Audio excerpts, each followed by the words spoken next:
थे। आप सबसे निवेदन करता हूँ कि आप सभी सुने, क्योंकि ये सब एक भाई के बारे में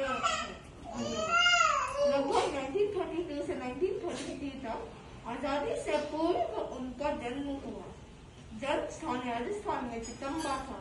छोटी उम्र से ही धर्म से लगाव था। इतना गहरा था कि सुबह का बासी काम रात को के सो जाते, ताकि सुबह का व्याख्यान छूट न जाए। धर्म पर अड़िग विश्वास था।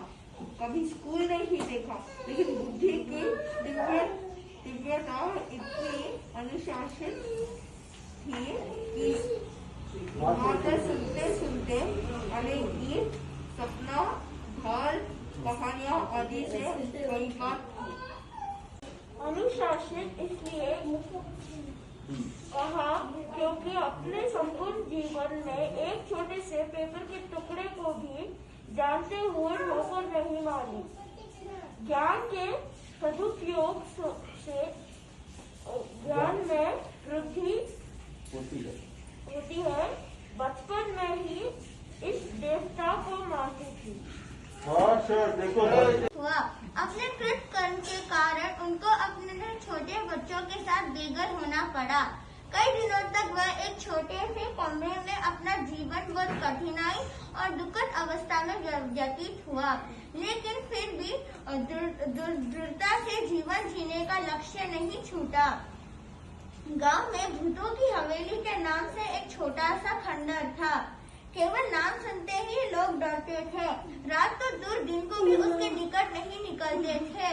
उस समय जैसे तैसे कुछ उधार करके उस खंडर को खरीदा, जो आज रहने योग्य हमारा घर है। इस देव पर श्रद्धा रखकर आज्ञा लेकर रहने लगे। उस समय हमारा सबसे बड़ा सहारा श्री हुक्मीलाल जी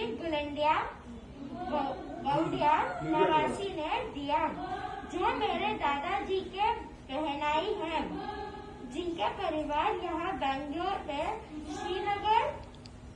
श्री गसीलाल जी, संपत लाल जी गुलिंगिया है।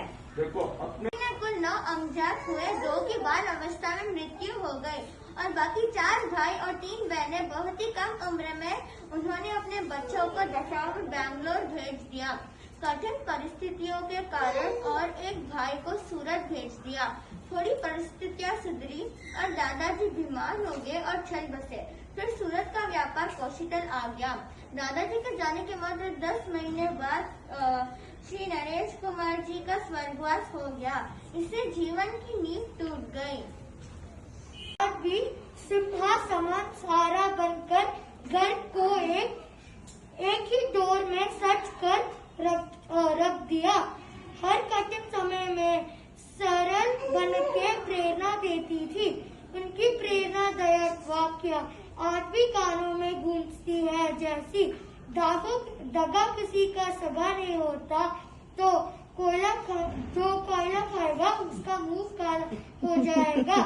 कण कण करता मन होवे, छोटी सी छोटी चीज को भी संभाल कर रखती थी। दर्शन के लिए हम सबको महाराष्ट्र के पास लेकर जाना, हम सभी को छोटी उम्र से ही धर्म के सद्गुण के मीठे रस का पान कराने लगी। बातों बातों में सभी को सामायिक प्रार्थना करवाती और कहती, समय की तो कमाई कारखाना की पूंजी। साथ ही उनको खेती से भी बहुत लगाव था। अपने घर के बाहर छोटी सी जगह ली और अपने हाथों से कई पेड़ लगाती थी। खाने पीने की कई छोटी मोटी चीजें अपने हाथों से उगा देती और कहती थी, शरीर ने लुलावो, मेहनत के लिए शरीर है, मौज के लिए नहीं। नंबर 10, बिना कारण पानी उपयोग मत करो। एक थाली में 10 को जमा देती। 8 दिन तक दादी को सब्जी वाली कढ़ाई जो वगार से भरी रहती, उसी में आटा डालकर पूरी बना देती। यह सारी बातें छोटी लगती है, लेकिन इन सब में जीवन का सार भरा हुआ है। उनकी बहुत सारी दाल सुनी। जैसे भला किसी का ना करो तो बुरा भी किसी का ना करो। जो आनंद मंगल चावोर मानो महावीर। मीठा प्रेम का प्याला। मोटर धीमी धीमी चल ट्रैक्टर नम चढ़ जाए। देखो बाइक वो हो गया। अगर दूसरा अगर कुछ बच जाता तो उसके अंदर आटा मिला करके कूलर बना देते थे। यानी मैनेजमेंट करना, छोटी से छोटी चीज को कैसे वापरना, यह बाइक के अंदर बचपन से ही ये गुण रहा था। और ये सारी बातें हमको अभी लगती है छोटी, कोई लगारित तो है, कोई वजह, लेकिन इसमें जीवन का मैनेजमेंट छुपा हुआ है। आज अब छोटी से छोटी चीज अगर हम अभी सीखेंगे तो आगे जाकर हमारा जीवन बन जाएगा। फिर ये भाई छोटी छोटी ढाल से भी बोलती थी, भाई भला किसी का करना सको तो बुरा किसी का मत करना। और कहते भाई जो आनंद मंगल चाहो रे भगवान भाई स्वामी का नाम लो। फिर बोलते जो मीठा प्रेम का प्याला तो पिएगा किस्मत वाला। और छोटी और भी बहुत सारी ढाल है, जैसे मोटर धीमी धीमी चाल ड्राइवर, ऐसे बहुत सारे गीतों को वह बोल के हम सबको 13 वर्ष पूर्व करीब 2012 में दादी बहुत बीमार हो गई थी। तब से उन्होंने चलना फिरना बहुत कम कर दिया। तब से पूरे परिवार ने खूब सेवा की और विशेष तौर पर पिताजी और सिस्टर सरस्वती अक्का, जितनी भी प्रशंसा करूं कम होगी। दादी के अंतिम 15 दिन पूर्व दादी को ब्रेन स्ट्रोक हुआ और पैरालाइज हो गई। तब से दादी का खाना पीना नली के माध्यम से हो रहा था। इस कोरोना काल पर डॉक्टर पर कम विश्वास होने पर घर में ही हॉस्पिटल की सारी चीजें मंगवाई और घर पर ही मेडिकेशन चालू था। 26 सितंबर 2020 को ज्यादा तकलीफ हुई और सांस लेने में तकलीफ आ गई और अंत में 5:30 बजे शाम को उन्होंने अपने शरीर त्याग दिए और हम सबको छोड़ के चले गए। उधर बैठे हुए थे और सडनली देखा कि सडनली क्या हुआ। और उस दिन के बाद में भाई का खाना पीना आहार लेना बंद हो गया।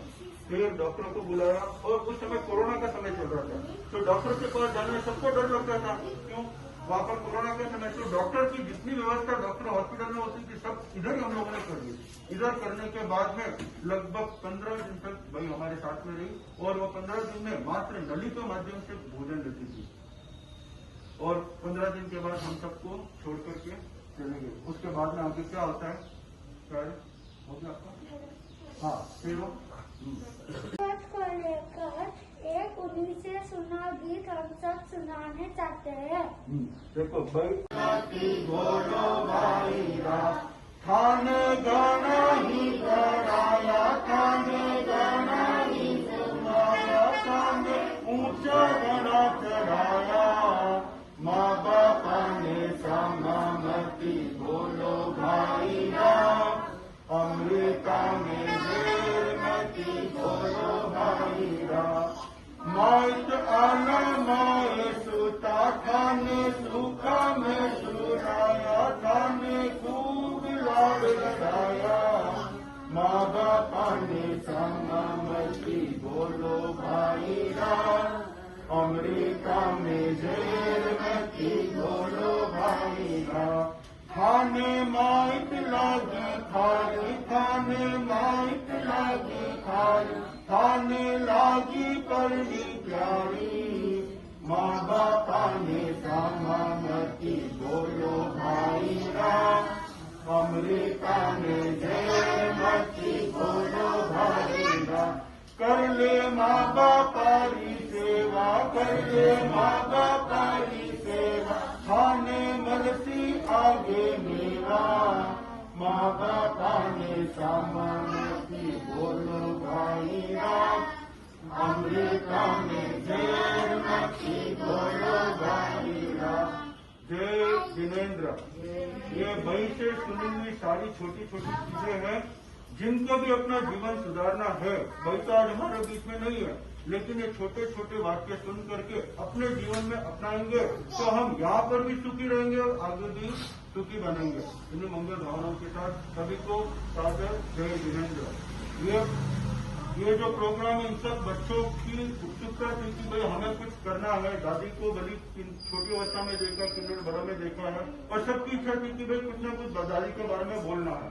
तो सब ने ये मिलकर के प्लान किया। लगभग 10-15 दिन पहले ये सब निर्णय हुआ और 10-15 दिन की तैयारी चल रही है और कल रात तक, कल 12, 12:30, 1 बजे तक भी सब बच्चे इस